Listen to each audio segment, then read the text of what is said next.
Hey, wonderful people, it's Mark here from Not Defining. You are so welcome. Today, I want to talk about this question that comes up so much in my client meetings and online. It's this question of, am I just kidding myself? Am I really just gay? A lot of us on the bi plus multisexual fluid questioning undefined spectrum, we have this question and we have it in our soul. It's just like, is all of this just a lie? And I want to say something about this, which is really, really important. So the answer to this, I believe, is often no. And I'm going to tell you why. We have a way of talking about sexuality in our society, which is binary. Okay, so we're brought up to believe that you can be straight or gay, and there are only two options. But as I talk about a lot on my channel, sexuality isn't actually like that. Sexuality is a fluid spectrum, so we can experience attraction on many, many different levels to many different people at many different times. And we know that because sex, gender, sex characteristics, presentation, personality, and so on are all very broad, diverse spectrums as well. So when we talk about being gay or straight, they're valid terms, but they are identities, they are constructs. They are words that we use to generalize what we kind of are, and it helps to communicate that with other people. But scientifically, and really on a real practical, analytical level, there is no specific state of being that is gay, and there's no specific state of being that is straight. There's no one who is 100% gay or 100% straight. We're just one side of the spectrum or the other. We all have traits, right? Hair color, eye color, skin color, height, weight, personality, all different kinds of traits. And no human trait, either physical or emotional, is a binary, okay? Nothing is one or the other, okay? So you don't have people who are tall and people who are small. They're just comparators, right? And everyone has a slightly different height, and you can't kind of draw a line between the two and say, well, this is definitively tall and this is definitively small. It's a spectrum, right? And we're all on it. Similarly, we look at hair color. You might say, okay, that person's got brown hair, that person's got blonde hair, but there's a whole load in between, and like there's always going to be someone with like slightly browner hair or darker hair or blonder hair, and we're all slightly different shades. So like there's no definitive thing that says you are brown haired or you are blonde hair. They're just derivatives of a spectrum of color, right? And every other human trait is like that, okay? And so what that means is that sexuality, sex and gender are the same. But what has happened is it's become politicized, and it's become one or the other, and it's become an identity.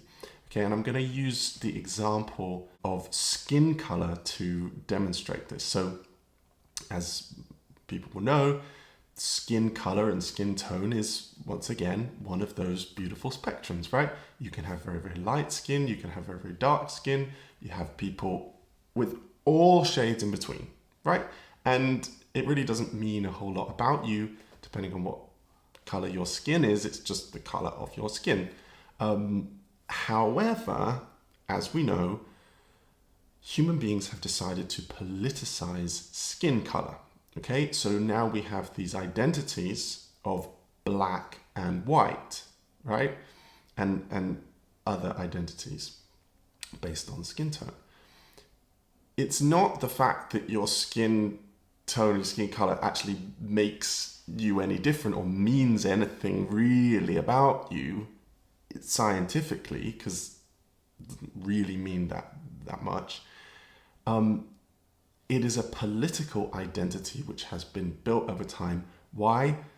So that certain groups can politically subjugate or control others, right? So white people can subjugate black people and, all the rest of it. So really, there's no line in the sand between black and white. It's just the way you identify. And there are people with very light skin who identify as black and people with very dark skin who identify as white.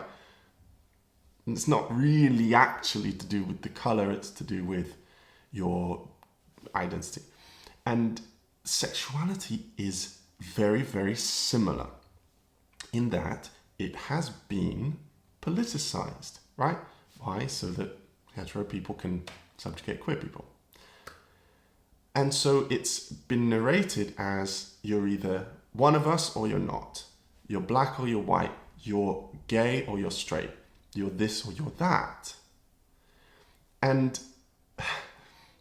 while it's completely understandable and acceptable to identify as gay or straight, just as it is to identify as black or white, because they become important identities for us, what we have to understand, particularly those of us who fall somewhere in between, that kind of mixed, undefined, kind of fluid, maybe, in between part, just as there are with skin color, it's really important to understand that this concept of gay and straight are constructs. Okay, so when we're thinking, oh my gosh, am I gay or am I straight? And by the way, if you're struggling with this question, please let me know in the comments. I will always reply. And if you'd like to join our Patreon group, you can come and chat with me any time of day. I will get back to you normally within 24 hours. We can chat it out. It's patreon.com/notdefining. You can hang out with other people who get you and who are like you, and we'd love to see you there. So check that out down below. When you're thinking, am I just really gay? A more sensible and helpful thing to think about is, what am I actually feeling? Okay, so we break it down. The concept of gay isn't that helpful. What's helpful is, what do I mean when I say gay? Well, am I attracted to people of the same gender? Do I feel that? And try to think about it not as, do I feel that in my real fundamental core and that's what I've always felt? No. Think to yourself, what am I feeling now? What do I feel today? What have I felt? What might I feel in the future? Focus yourself on the here and now, what you're actually feeling. And what will happen is you'll start to validate those feelings without applying this big judgment, this big political identity onto it, okay, which just confuses matters. And then the other thing to do is think about attraction. What does attraction mean to you? Okay, attraction could mean a whole number of things, okay? It could be intimacy, affection, platonic attraction. It could be falling in love or infatuation. Yeah, it could be just liking someone. It could be aesthetically appreciating someone. It could be feeling a warmth towards someone. Yeah, it could be sexual. It could be physical but not sexual, right? It could be a fantasy of sexual but you don't really want to act on it. Or it could be all number of different things. So my advice to anyone who's struggling with this question of, am I just gay? Am I in denial? Is this who I really am? Try to take it down from who I really am to, what am I specifically feeling in this moment? Yeah, and then work with that. Ask yourself the question, okay, well, if I am feeling this right now, well then what do I want to do? What would I like my life to be like? What connections would I like? What would I not like? What feels good to my body? What would feel warm and safe and comfortable or exciting to me now? Okay? And try to come down from that label. And then from there, if those feelings are kind of continuing and so forth, you might want to add a label to it. Okay? Try journaling it down, just write without placing judgment, and see where you get. If you'd like to let me know in the comments how you get on with this or ask any other questions, I would love to know. But anyway, hope this is helpful. Thank you for listening. And if you would like to find out more about how to actually really get down into the nitty-gritty detail of, okay, what do I like? Where are my attractions? And kind of build a picture for yourself, I'd really recommend this video popping up right here. I love you all. Thank you for listening, and I'll speak to you again soon. Bye for now.